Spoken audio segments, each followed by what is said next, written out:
Ito ay rated SPG. Striktong patnubay at gabay ng magulang ang kailangan. Maaaring may masiselang tema, lengguwahe, karahasan, sexual, horror o droga na hindi angkop sa mga... Nagkita na nga itong si Ikit at si Matthew, ngunit hindi nga siya si Victor dahil nga si Angela ang nang-scam nga dito kay Ikit upang ang kuhanin nga ang 150,000 na pampasweldo sana sa mga tour guide.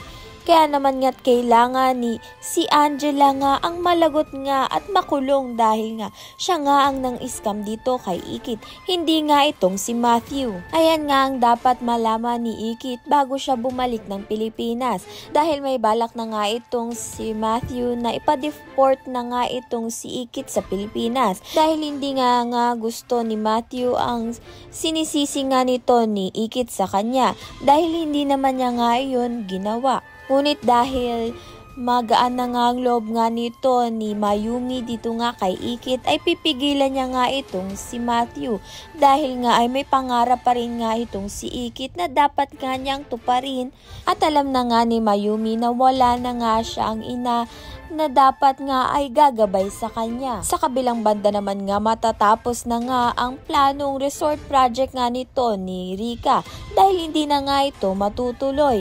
Dahil ito ngang si Gani ay alam na nga ang intensyon nga nito ni Rika. Gusto na nga ni Rika ibenta nga lahat ng lupain nga nito ni Gani sa Daraitan upang ituloy nga ang resort project niya. Nalaman nga agad ito ni Gani kaya naman nga't pinalayas nga itong si Rika kasama nga itong si Angela sa tahanan nga nila. Dahil hindi nga gusto ni Gani na angkinin nga ni Rika ang buong Daraitan. Mabuti na nga lang ay maagang ang natauhan itong si Gani. Ayan at iba pa ang dapat natin pakaabangan. Maraming salamat sa iyong panonood.